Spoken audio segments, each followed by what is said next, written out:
Is this thing on?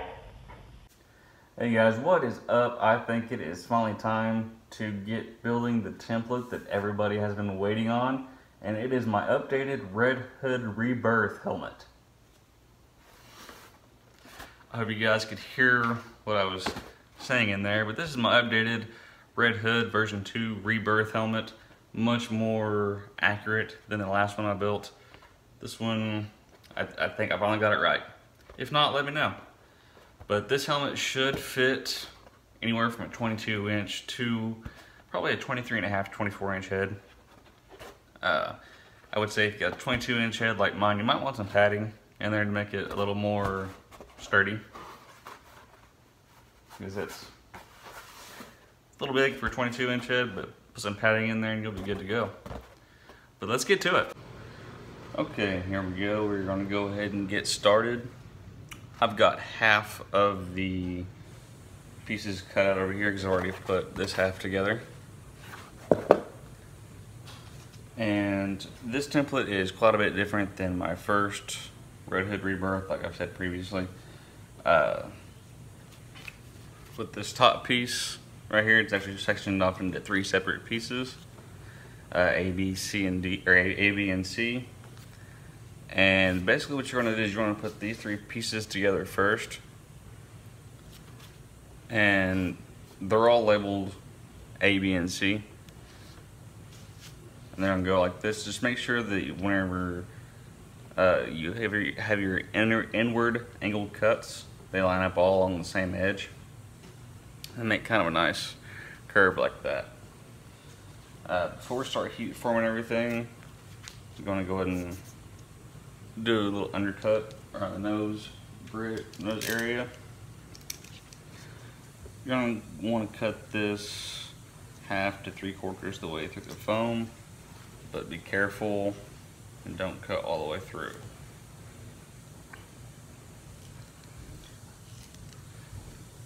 I am using 6mm craft foam from TNT Cosplay Supply.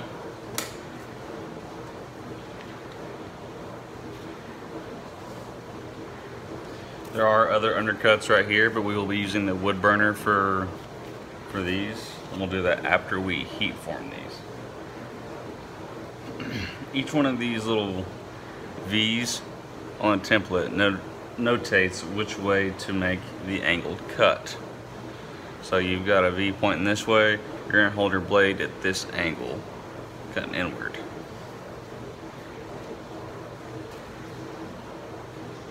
The chin piece is all one piece on the pattern, so you don't have to flip that piece. Just trace it out and cut it and you're good to go. With the ear piece, excuse me, it's kind of weird because this is all an inward angle cut on this piece. Once you get to each end of the ear, it's an outward angle cut. And it doesn't have to be perfect, just where you see that difference right there. And yeah, we're gonna go ahead and get heat forming and get all of our stuff done. Alright, I've heat formed this side piece right here. As you can tell, this cut here has opened up quite a bit. We're gonna go ahead and fill that with some low temp hot glue. Just gonna hold it open and fill it up. I use low temp because it dries quicker. And if you happen to accidentally touch it, it doesn't burn near as bad.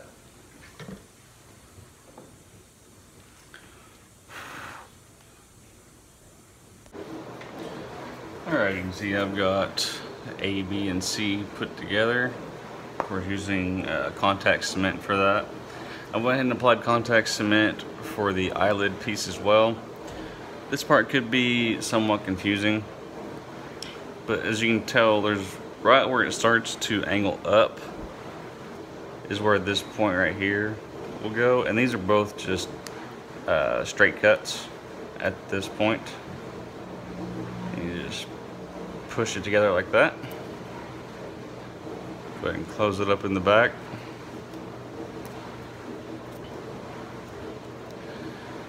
And there's your eyelid piece. Set that off to the side. And now we're going to work on the furrowed brow. And for this I'm going to use a wood burner.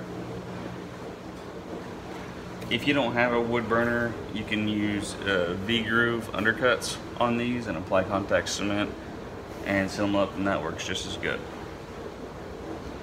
If you have a wood burner, I suggest using it for this. Just make a few passes over it and then you squeeze it together and hold it. Like I've said in my previous videos, it melts the foam and fuses it together. So there's no need for glue if you use wood burner for your V-groove undercuts. And do the same for the other one.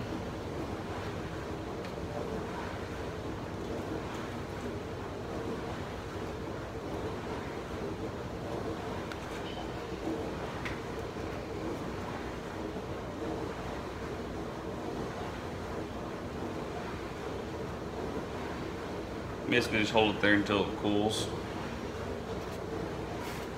and turn it over, and that's what you've got.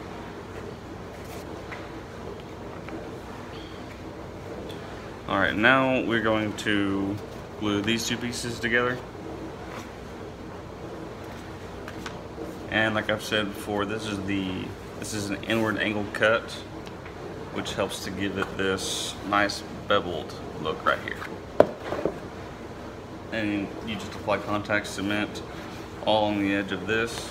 Once you get to the earpiece on the side here, you're going to apply the contact cement just around the edge of it on the face of this, and you're going to apply contact cement on the back side of your ear right here, so that way it overlaps and sticks out. As you are putting this piece together, you want to make sure that you touch your edges, your outside edges together first, because if you can get those lined up as best as you can, then that's less work you get to do later, sanding and filling. So you get your edges lined up right there. I like to run my finger across to make sure they're smooth, mostly smooth. And you come over to the back side and you push it all together.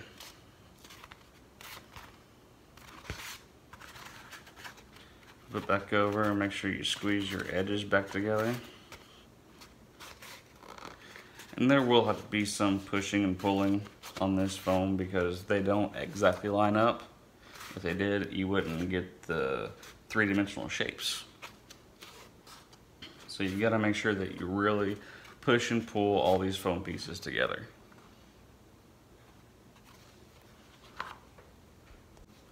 Alright, as you can tell, I've got mostly put together. I went ahead and glued it right there. Now this little line right here, that is an overlap for this to go on. You want to make sure that you definitely cut this in that inward angle, so that way when you glue it up to that line right there, it sits nice and flush. So for this one, you're going to go ahead and apply contact cement on both sides of this, here and here, and then we'll put the eye in.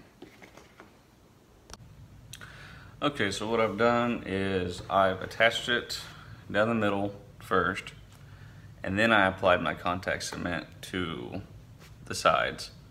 Because if you were to apply contact cement to all the pieces at once, while you're putting this piece together, this piece would get stuck to this and it would be a bad deal. So it's best to attach it to the center or just one side first, whichever you prefer.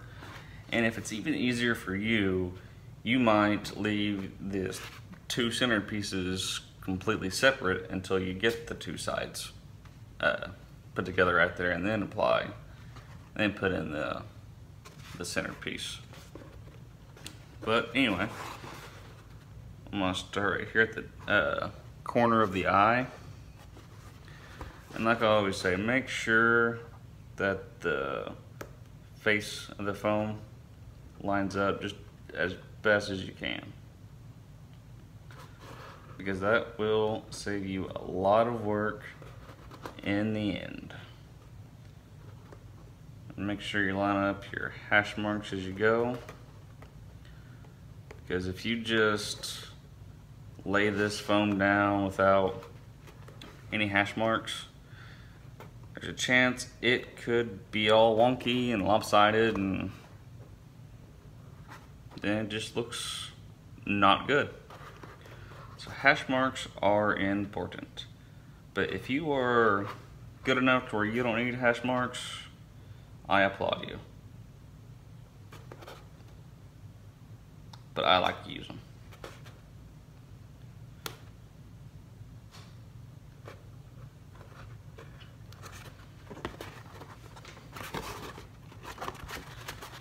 And it's all put together, and you just squeeze it together to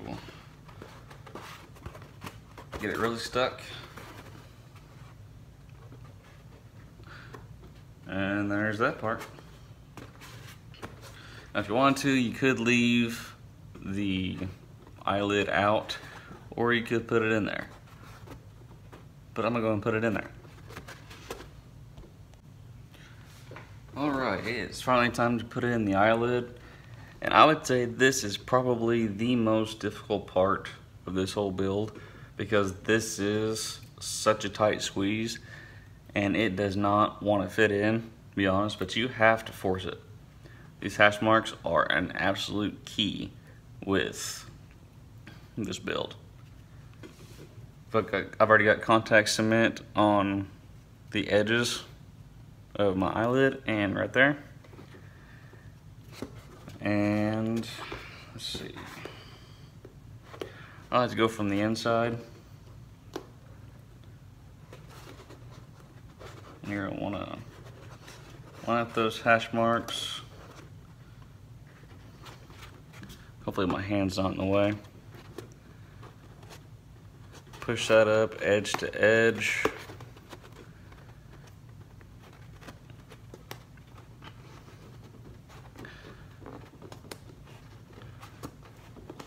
And you really have to push and squeeze and pull this foam to get this to take the shape that you need it to. Don't be afraid to really push and pull. This stuff is pretty resilient. If it does happen to tear, just apply some glue and glue it back together. Now when you first get it, it's gonna look kind of like that, where it's all small and squinty-eyed. This is where, since this is foam, comes in handy. You just put your finger in the eye, in the actual eye hole, and you just kind of pull it apart. You make it take the shape that you want. Don't let this foam whoop you.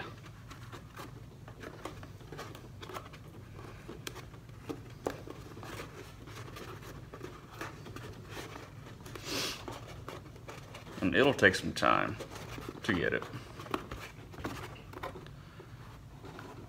but you'll eventually get there.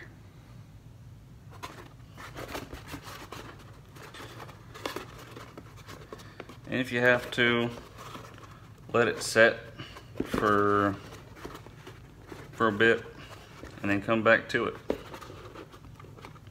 You know, apply some heat to it and come back, and then push it into form.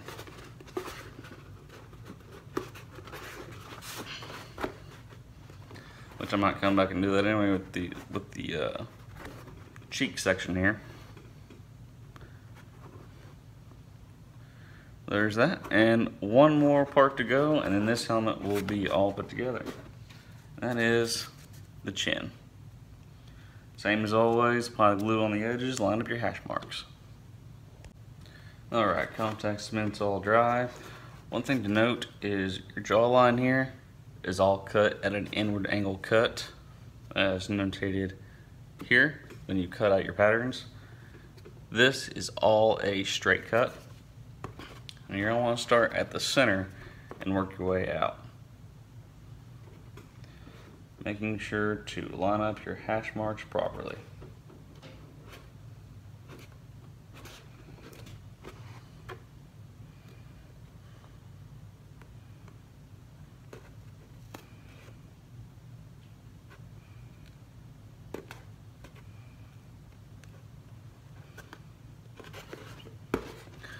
Go one way and then the other.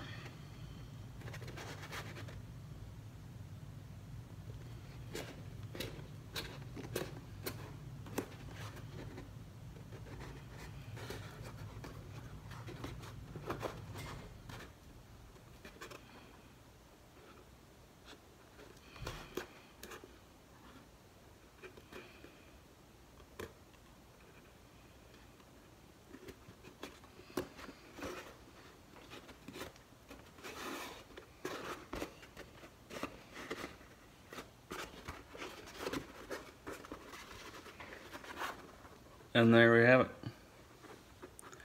Chin is all put together.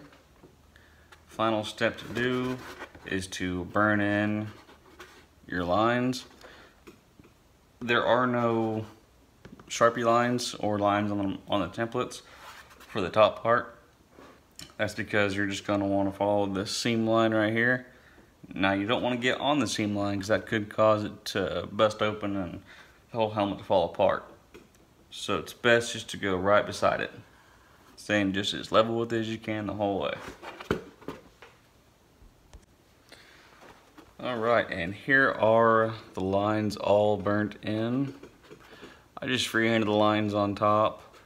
If you wanted to, you could draw them out and then burn them in. But yeah, that's all there is to it. If you wanted to next, you would fill all the seams with quick seal. I've already covered that in my previous Red Hood video. So if you need any information on that process, just go check out that video. And then if you want to make this thing shine, I'll get some gloss Mod Podge. And you're going to want to put about 7 layers of gloss Mod Podge on this. You know, put a couple coats on, let it dry, so on and so forth. And that will put a nice sheen to it. And then you can spray it with some silver spray paint and then some automotive red metal cast Duplicolor, I believe it is, red. If you use that stuff, go very thin layers on that, because it is a very thin paint and it will run, cause drips, and you don't want that. And yeah, that's all there is to this. I would say if you wanted to put something in the eyes, there's plenty of room in there to put in some LEDs or just some white or silver mesh or screening, whatever. Let you guys get a look at the inside of it, if you can see that, hopefully. I would say if you're going to put some mesh on there, I wouldn't make them very big, but you could basically overlap it on the parts that are sticking out right there, and then just hot glue that on there. Thank you guys so much again for watching. I hope the video was a great help. I hope that the template will help many others build this helmet, because I know I have had a blast building it, and I think I finally got it right. Let me know in the comments down below what you guys think. I'm also going to have links to my social media down below. If you guys want this template, just follow me on social media, send me a message, and I'll get you guys hooked up. I will be selling the pattern. The pattern will be $5. But just let me know. You guys have a great one.